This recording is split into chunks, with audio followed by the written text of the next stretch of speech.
secara berjamaah.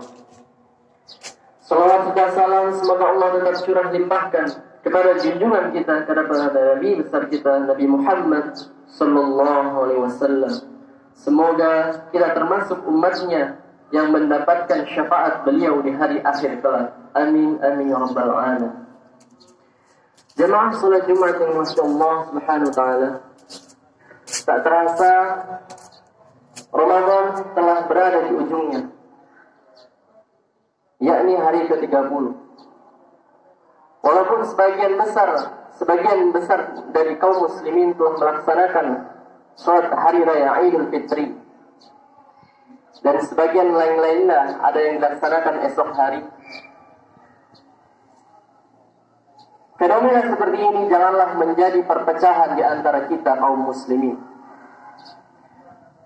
Karena perbedaan ini adalah ranahnya ialah furu'iyah, yaitu cabang-cabang. Yang mana pada zaman sahabat Rasulullah SAW, Abu Bakar As-Siddiq pernah berbeda pendapat juga mengenai pengumpulan ayat-ayat Al-Quran. Bahwasanya Abu Bakar berinisiatif untuk mengumpulkan ayat-ayat Al-Quran yang tercecer di tulisan-tulisan, baik itu di bebatuan ataupun di pelepah kurma. Namun saat itu Umar bin Khattab menolaknya, bahwasanya ia berkata, pada zaman Nabi, saat Nabi hidup, Nabi tidak pernah mengumpulkan ayat-ayat Al-Quran menjadi satu. Itu adalah salah satu contoh perbedaan atau ikhtilaf dalam masalah furu'iyah. Namun jika masalah usuliyah, masalah akidah, masalah keyakinan, masalah keimanan, itu kita tidak boleh berbeda. Karena kita beriman bahwa Allah itu satu, Allah itu esa. Kita hanya menyembah kepada Allah subhanahu wa ta'ala, tidak ada yang lain. Dalam ranah perbedaan kali ini mengenai perbedaan 1 Syawal, ini adalah masalah furu'iyah. Jadi bagi mereka yang melaksanakan hari raya pada hari ini, itu diperbolehkan karena memang ada dalilnya. Dan bagi mereka yang melaksanakan hari raya besok hari, itu juga diperbolehkan karena memiliki dasar-dasar yang jelas, dalil-dalil yang jelas dari Al-Quran dan Al-Hadis. Jadi bagaimana kita menyikapi perbedaan ini, yakni dengan at-tasamuh, yakni toleransi, saling menghargai perbedaan pendapat.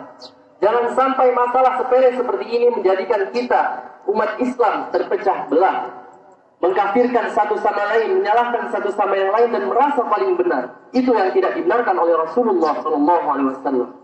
Semoga kita terhindar dari perprasangka buruk dan selalu merasa paling benar dan menyalahkan orang lain. Jamaah salat Jumat rahimakumullah. Di penghujung bulan suci Ramadan ini adalah momentum bagi kita untuk mengevaluasi, memuhasabah diri kita. Bagaimana amalan-amalan kita selama bulan suci Ramadan 30 hari ke belakang. Apakah target-target yang telah kita buat pada awal bulan suci Ramadan telah tercapai? Bagaimana dengan tilawah kita? Apakah kita sudah menghatamkan Al-Quran 30 juz ataukah belum? Apakah sedekah kita telah kita tingkatkan? Dan apakah amalan-amalan lainnya telah kita tingkatkan sesuai dengan apa yang kita inginkan pada awal bulan suci Ramadan? Maka di detik-detik akhir bulan suci Ramadan ini, marilah kita mengevaluasi diri kita agar nantinya di bulan suci Ramadan tahun depan kita dapat lebih baik daripada bulan suci Ramadan tahun ini. Jemaah salat Jumat rahimahullah. Namun fenomenanya di Indonesia hingga detik-detik akhir waktu Ramadan setelah menipis, masjid-masjid semakin kosong, masjid-masjid semakin sepi oleh jamaah. Malah toko-toko, pasar dan mal-mal yang diramaikan oleh kaum muslim. Ini adalah suatu fenomena dan ini adalah fakta. Berbeda dengan Rasulullah SAW, bahwasanya Aisyah radhiyallahu anha berkata, Rasulullah SAW menghidupkan malam-malam terakhirnya dengan sangat bersungguh-sungguh, melebihi kesungguhannya di waktu-waktu yang lain. Hadis riwayat Bukhari. Dari hadis ini kita bisa mengambil kesimpulan bahwasanya berbeda dengan kita, Rasulullah SAW di 10 hari terakhir bulan suci Ramadan, beliau beriktikaf di masjid 10 hari penuh. Beliau tidak keluar dari masjid kecuali ada hajat, ada kebutuhan. Berbeda dengan kita, semakin mendekati Lebaran, semakin sepi masjid-masjid kita. Semakin kosong jamaah yang salat berjamaah di masjid kita. Jamaah salat Jumat rahimakumullah. Maka dari itu, mumpung Allah masih memberikan kita kesempatan, beberapa jam ke depan lagi kita akan memasuki bulan Syawal, atau beberapa saudara kita telah memasuki bulan Syawal, kita manfaatkan dengan sebaik-baiknya. Bagi yang tilawahnya belum selesai, diselesaikan. Bagi yang belum bersedekah. Bagi yang belum menunaikan zakat, silakan menunaikan zakat. Karena Ramadan adalah sebuah keniscayaan akan datang tahun depan. Namun belum tentu kita dikasih umur oleh Allah Subhanahu wa taala sampai menemui Ramadan tahun depan. Jemaah salat Jumat rahimakumullah.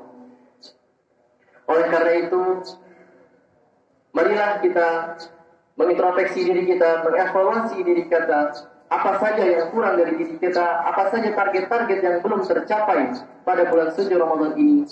Mumpung waktu Ramadan ini masih ada, manfaatkanlah dengan yang baik.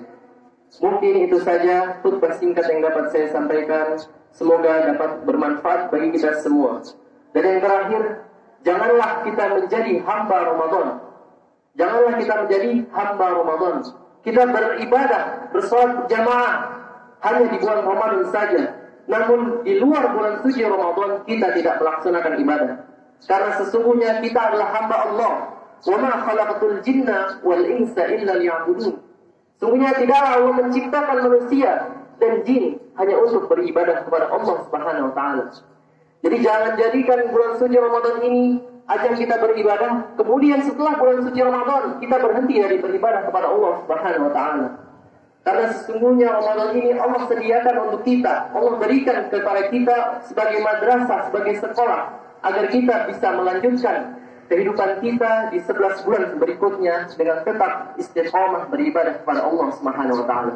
Aqulu qawli hadza wastaghfiru innahu huwal ghafurur rahim.